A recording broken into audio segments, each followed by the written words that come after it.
Täze koronavirusun dünýä ýaýramagy bilen bagly Hytaýdaky okuwlaryny taşlap, Türkmenistana dolanyp gelen türkmen studentleri ýurtda internetiň hiliniň pesliginden şikaýet edýärler.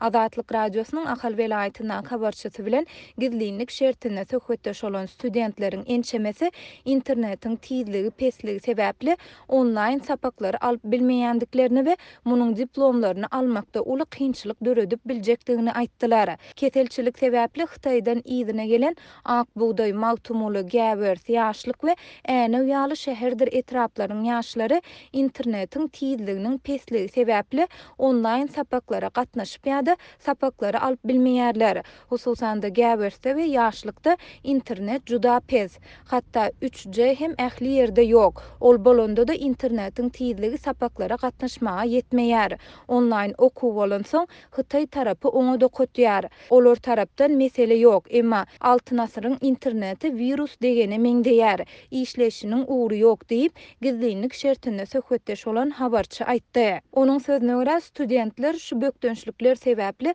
okuwlarynda problemanyň döräp başlandygyny aýdyp, eger bu ýagdaý şeýle dowam etse, onda diplomlaryny alyp bilmezliginiň gaty ähtimaldygyny belleýärler.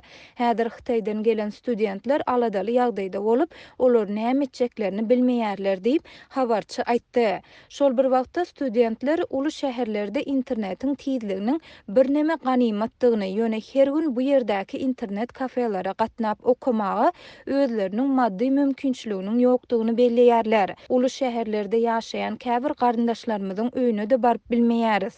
Sebäbi biz Hytaýdan gelen soň bize şüpheli göz bilen seredýärler diýip özüni Tirkiş diýip tanıştyran student aýtdy. Ýatlasak, geçen ýylyň dekabrynda Hytaýda dören koronavirusyň dünýä ýaýrap başlamagynyň fonunda Hytaýda okuyan türkmen studentleriniň ýüzlerçesi Türkmenistana dolanyp geldi. Şonda olaryň ýurduň dürli künjegindäki lagerlerde käbiriniň bolsa öýlerinde karantin astynda saklanýandygy aýdylypdy. Halkara guramalarynyň internet azatlygy, tizligi we el ýeterligi boýunça çap edýän ýyllyk hasabatlarynda Türkmenistan ýylyň-ýylyna tanqid edilip, dünýäde iň yaramaz görkezijilere eýe ýurtlaryň hatarynda ýerleşdirilýär.